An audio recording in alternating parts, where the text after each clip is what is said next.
سورۃ الضحیٰ کے الفاظ معانی کی وضاحت۔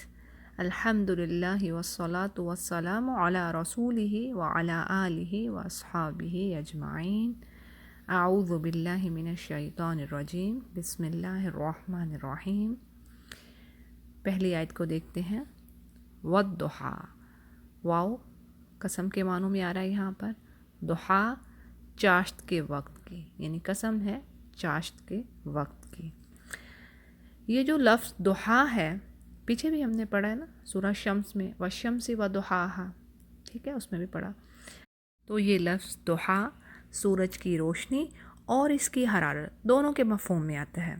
اگرچہ عربی زبان میں اس کے معروف معنی جو ہیں، یعنی جو فیمس معنی ہیں، وہ کیا ہے؟ چاشت کے وقت کے، یعنی چاشت کے وقت کو ضحیٰ کا وقت کہا جاتا ہے، یعنی سورج کے طلوع ہونے کے بعد خاصا بلند ہو جانا، اور جب سورج چڑھتا ہے تو وہ روشنی اور حرارت یعنی گرمی بھی دیتا ہے اور روشنی بھی دیتا ہے۔ تو معروف معنوں میں اس کو چاشت کا وقت کہا جائے گا، ضحیٰ کو۔ اگلی آیت کو دیکھتے ہیں۔ واللیل اذا سجا، اور قسم ہے، واو یہاں پر پھر وہی قسم کے معنوں میں، لیل رات، اذا جب، اذا کے بارے میں میں کافی مرتبہ پیچھے بھی وضاحت کر چکی ہوں۔ جب سجا چھا جائے، سجا کا جو ورڈ ہے سین جا یا، جیسے فعل مضارع میں یسجو یا پھر سجون کا ورڈ استعمال ہوتا ہے، اور اس کے لغوی معنوں میں ہے رات کا سنسان ہونا، خاموش ہونا، اور اونٹنی کا لمبی آواز نکالنا۔ یہ اس کے لغوی معنوں میں سارے معنی آئیں گے۔ اسی طرح کپڑے میں لپیٹ دینا کسی چیز کو، یہ بھی اس کے معنوں میں آتا ہے، اور کسی کے عیب کو چھپانا، جیسے سجع معایب اخیک، یعنی اپنے بھائی کے عیبوں کو اس نے چھپایا۔ اور یہاں پر دیکھیں تو کیا بات ہو رہی ہے؟ قسم ہے رات کی جب وہ چھا جائے۔ اب دیکھیں یہاں پہ چھا جانے اور چھپا لینے، یہ سارے معنی اس میں آ جائیں گے، یعنی چھپا دینا، چھا جانا، یہ سارے معنی اس میں آئیں گے۔ سجا، پھر آگے بات ہے ما ودعک ربک وما قلی، ما نہیں، ودعک چھوڑا تجھے، ربک تیرے رب نے، واو اور ما نہیں، قلی ان تم سے بیزار ہو گیا یا بغض رکھا۔ اب یہاں پر معنی ودع کا ہم دیکھتے ہیں۔ ودع کا جو ورڈ ہے واو دال عین، ودع سے آتا ہے، ودع یدع ودعا، چھوڑنا۔ اور دیکھیں ہم یہ اردو میں بھی استعمال کرتے ہیں، کیا ورڈ بھلا استعمال کرتے ہیں؟ الوداع، یعنی کسی کو وداع کرتے ہوئے، رخصت کرتے ہوئے الوداعی کلمات بولنا، تو یہ ہم کہتے ہیں الوداع کرنا، رخصت کرنا۔ تو یہ وہی چیز ہے، وہیں سے یہ ورڈ آ رہا ہے۔ ودع کا مطلب چھوڑنا، ٹھیک ہے۔ اور جیسے عربی میں بات آ رہی ہے ودع المسافر القوم، مسافر کا لوگوں کو عیش و آرام میں چھوڑنا۔ اسی طرح نبی کریم صلی اللہ علیہ وسلم کی دعاؤں میں سے ایک دعا ہے جو گھر والے مسافر کو دیتے ہیں اس کو رخصت کرتے وقت، اس میں یہ ورڈ آتا ہے استودع اللہ، یعنی اس کا کیا معنی ہے کہ ہم تمہیں اللہ کے سپرد کرتے ہیں یا اللہ کے حوالے کرتے ہیں۔ اب یہ جو ورڈ آتا ہے استودع، یہ بھی یہیں سے آ رہا ہے، یعنی واو دال عین روٹ ورڈز ہیں۔ اب اس آیت کا مطلب کیا ہوگا کہ your lord has neither forsaken you nor hates you، یعنی نہ ہی تیرے رب نے تجھے چھوڑا ہے، وما قلا، قلا hates you۔ اب یہاں پہ اس کے لغوی معنی اگر دیکھے جائیں قلا کے، تو وہ ہیں گوشت وغیرہ کو کڑھائی میں پکانا، اور پکانے والے کو قلاؤن کہتے ہیں۔ جس طرح روٹی لگانے والے کو خبازن کہتے ہیں، جو درزی ہے اس کو خیاطن کہتے ہیں، جو کسان ہے اس کو فلاحن کہتے ہیں، تو یہ اسی وزن پہ آ رہا ہے۔ اور پکے ہوئے گوشت کو مقلوون کہا جاتا ہے۔ تو قلا کا یہ لغوی معنی ہے، لیکن اصطلاحی معنوں میں بغض رکھنا، یعنی ہیٹ کرنا، کسی سے بیزار ہو جانا، یہ سارے معنی اس میں آئیں گے۔ پھر اگلی آیت کو دیکھتے ہیں۔ وَلَلْآخِرَةُ خَيْرٌ لَكَ مِنَ الْأُولَىٰ، واو یہاں پر اینڈ کے معنوں میں آ رہا ہے اب، یعنی اور آخرت، یقیناً آخرت، ہیئر آفٹر، خیر لک، خیر بہتر ہے، یہ کئی جگہوں پہ آئے گا، اس کا یعنی بھلائی ہے، اس میں خیر کے کام، بھلائی کے کام، اور اچھے کام، یہ سارے خیر کے لفظ میں آ جائیں گے. خیر اللہ، لکا لام فور کا تیرے لیے، تو یو، ٹھیک ہے، یہ پرسنل پروناؤن ہے. خیر اللہ کا تیرے لیے، من الاولا، من سے یہ حرف جارہ ہے، اور میں نے آپ کو یہ ریٹن بھی بھیجے ہوئے ہیں ورڈز. الاولا پہلا، نیئر، کلوز، یہ سارے معنی اس میں آئیں گے. یعنی indeed the hereafter is better for you than the present, یعنی جو پریزنٹ لائف ہے، جو دنیا کی جو زندگی ہے اس سے آخرت بہتر ہے. الاولا نزدیک کی چیز، کلوز، ٹھیک ہے. اگلی آیت کو دیکھتے ہیں. واو اور لسوفا، یقیناً سوفا پریفکس ہے، پیچھے بھی بات ہوئی ہے، یعنی یہ ان قریب، سون ایسا ہوگا، یعنی سون دے ول ڈو، ٹھیک ہے، جیسے انگلش میں آپ کہہ لیں ان قریب وہ یہ کام کریں گے. ولا سوفا، ان قریب ایسا ہوگا. سوفا کا جب بھی ورڈ آئے گا آپ کو بات سمجھ آ جانی چاہیے کہ یہ فیوچر کی بات ہو رہی ہے، فیوچر ٹینس کے لیے یہ ورڈ یوز کیا جا رہا ہے. سوفا ہوگا، یعطی کا، ولا سوفا یعطی کا. یعطی کا جو ورڈ ہے، کاف کو آپ ہٹا دیجئے، وہ آپ کو میں نے پہلے ہی بتایا، وہ پرسنل پروناؤن ہے. تو کے معنوں میں، یو کے معنوں میں یعطی کا ورڈ بچتا ہے. اور یہاں پہ یا کو اگر ہم جب اس کو کھول کے دیکھیں گے نا، اس ورڈ کو، یہ دو ورڈ کا مجموعہ ہے.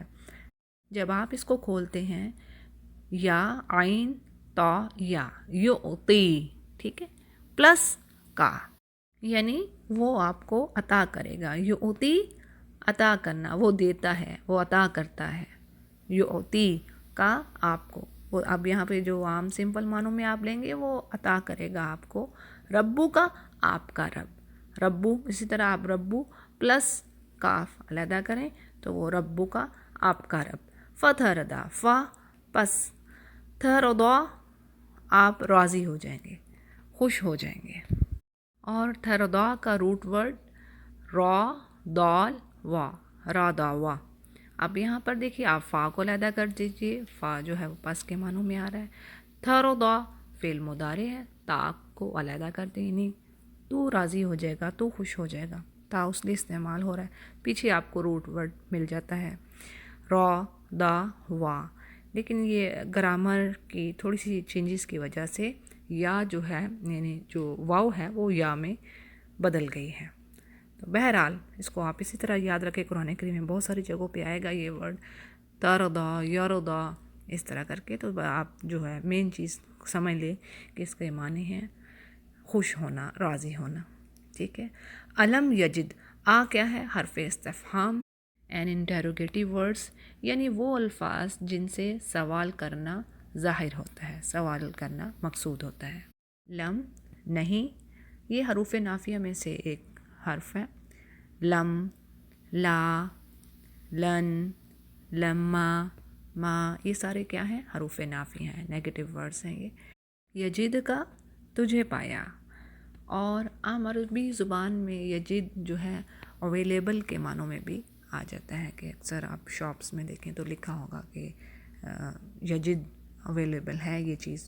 لیکن یہاں پر یہ پانا کے معنوں میں آئے گا، یعنی did he not find you O Muhammad صلی اللہ علیہ وسلم an orphan and gave you a refuge.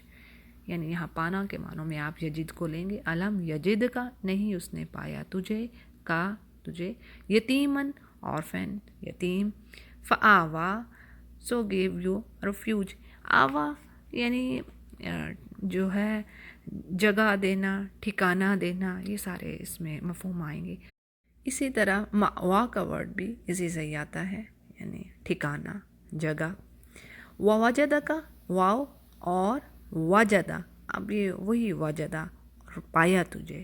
وجدہ جو یجد تھا، یجد کا جو تھا وہ فعل مضارع تھا، پریزنٹ اینڈ فیوچر ٹینس تھا، ٹھیک ہے. اب وجدہ یہاں پر ماضی کے، پاسٹ ٹینس کے صیغہ میں آ رہا ہے، تو تھوڑا سا یہ جو فرق ہے، لیکن بہرحال یہ آپ جد سے سمجھیں. وجدہ کا یعنی پایا تجھے، کا تجھے. دالن فہدا، دالن کا جو ورڈ ہے، داد لام، لام اس کا روٹ ورڈ ہے، اور اس کے جو لغوی معنوں میں بات ہے وہ یہ دین سے پھر جانا، حق راستہ سے ہٹ جانا، بھٹک جانا، یعنی کہ اسٹرے ہو جانا ہے، deviate from the straight path, یعنی اس اپنے سیدھے راستے سے ہٹ جانا، یہ سارے معنی اس میں آئیں گے۔ اور قرآن کریم میں آپ کو اور بھی بہت ساری جگہوں پہ یہ ورڈ ملے گا، اس کو ذہن میں بٹھائیں یہیں سے۔ دلالہ کا ورڈ آپ کو وہ بھی اسی سے بن رہا ہے، اور یودلو یہ ورڈ آئے گا آپ کو قرآن کریم میں ملے گا۔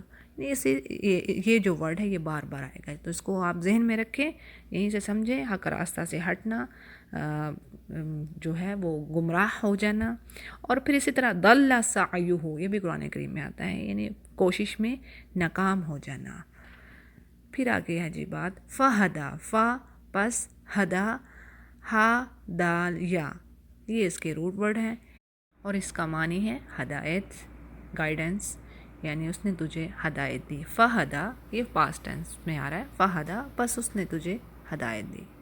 اگلی آیت کو دیکھتے ہیں، وَوَجَدَكَ عَائِلًا فَأَغْنَىٰ۔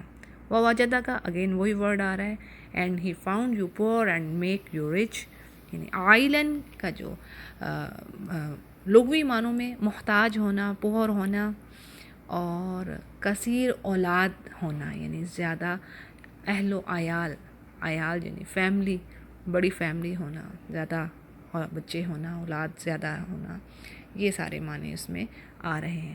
عائلن محتاج، اب یہاں پہ یہ پور کے معنوں میں آئے گا، محتاج ہونا۔ عائلن فاغنا، فاغنا یعنی آپ کو مالدار کر دیا، he made you self sufficient, rich, یہ سارے الفاظ اس میں آئیں۔ اب اس کے روٹ ورڈز دیکھتے ہیں، غین نون یا، غنا یا، اور اغنا غنی، یہ سارے ورڈ یعنی مالدار ہونا، امیر ہونا۔ اسی طرح غنی کا ورڈ جو ہے قرآن کریم میں آپ کو ایک دوسرے مفہوم میں بھی ملتا ہے، جیسے سورہ آل عمران کی آیت نمبر 10 کو ہم دیکھتے ہیں تو اس میں بات آتی ہے، ان الذین کفروا لن تغنی عنہم۔ اب دیکھیں یہاں پہ بھی ورڈ تغنی آ رہا ہے، لیکن یہ دوسرے معنی میں بات ہو رہی ہے۔ کیا؟ یہاں پر یہ بات ہو رہی ہے لن تغنی عنہم، یعنی وہ چیز ان کو فائدہ نہیں دے گی، کیونکہ بات پیچھے ہو رہی ہے ان الذین کفروا لن تغنی عنہم اموالہم، یعنی ان کے مال اور اولاد ان کو فائدہ نہیں دیں گے، ٹھیک ہے۔ اب یہ ایک دوسرا معنی ہو گیا، کلیئر؟ یعنی ایک تو ہے مالدار ہونا، رچ ہونا، امیری، بے پرواہی، یہ بھی اسی میں آئے گا، اور دوسرا کوئی فائدہ نہ دینا۔ جب یہ ان کی جو یہ حرف جر ہے، ان کے ساتھ جب یہ آتا ہے تو اس کے معنی بدل جائیں گے، اور کوئی فائدہ نہیں دینے کے معنوں میں یہ لفظ آئے گا۔ سورہ آل عمران آیت نمبر 10، اس کو چیک کیجیے گا، ٹھیک ہے جی۔ آگے چلتے ہیں، اگلی آیت کو دیکھتے ہیں، فَأَمَّلْ، فا پس امل، ویئرس جبکہ اردو میں، فَأَمَّلْ یتیم جبکہ یتیم، یعنی جو یتیم ہے، فا پس لا نہیں، نہیں تقہر سختی کر، اور انگلش میں آپ اس کو یوں کہہ سکتے ہیں کہ therefore treat not the orphan with oppression، یعنی oppression کا جو ورڈ ہے یہ بڑا صحیح طرح سے استعمال ہو رہا ہے کہ جو اس کے لغوی معنی میں بات آتی ہے تقہر، غالب آ جانا، غالب آنا، مغلوب کرنا کسی کو، یعنی کسی کو دبا لینا، ٹھیک ہے۔ اور اسی سے اور بھی بہت سارے ورڈ بنتے ہیں، قاہرہ ایک دوسرے پر غلبہ حاصل کرنا۔ بہرحال اس کا جو آپ ایک سمپل چیز سمجھیے کہ اس کے معنی غالب آ جانا، دبا لینا۔ اب یہاں پر سختی کے معنوں میں بھی استعمال ہو رہا ہے، یعنی فلا تقہر، تو سختی نہ کر۔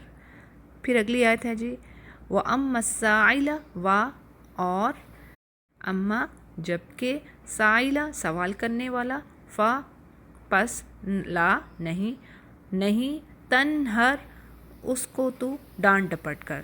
تنہر کا جو ورڈ ہے نون ہا را، نہرا سے آ رہا ہے، اس کا یعنی نہر جس سے مراد ہے، اور اس کا جو لغوی معنی ہے وہ ہے خون کا زور سے بہنا، یا پانی کا زمین پر بہہ کر اپنے لیے نہر بنا لینا، اور یہاں پر اصطلاحی معنوں میں یہ سائل کو جھڑکنا، یہ سائل جو مانگنے والا ہے اس کو ڈانٹ دینا، یہ اس کے معنوں میں آ رہا ہے۔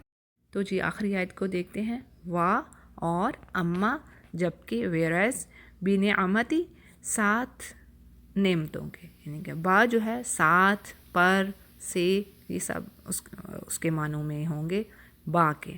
بنعمتی، نعمتیں، ربی کا، تیرے رب کی. فحدث، پس تو ان کو بیان کر. فحدث، فا کو ہٹا دیں، فا جو ہے وہ پس کے لیے استعمال ہو رہا ہے. حدثا، ہا دال سا، یہ ہے روٹ ورڈ، اسی سے حدیث بنتا ہے. جو حدیث ہم کہتے ہیں نبی کریم صلی اللہ علیہ وسلم کی حدیث، وہ کیا ہے؟ بات. اور حادثہ کا جو لغوی معنی ہے اس میں ایک نئی بات، نئی چیز اور نیا واقعہ، جیسے حادثہ، حدیث، یہ سارے الفاظ اسی سے نکل رہے ہیں، حادثہ سے. ٹھیک ہے. اور یہاں پر بات ہو رہی ہے کہ بیان کریں اپنے رب کی نعمتوں کو، بیان کریں، پروکلیم کریں اپنی رب کی نعمتوں کو. تو جی یہ رہے سورۃ الضحیٰ کے الفاظ معنی کی وضاحت. اگر کچھ سمجھ نہ آئے تو ضرور پوچھیے. وآخر دعوانا ان الحمد للہ رب العالمین.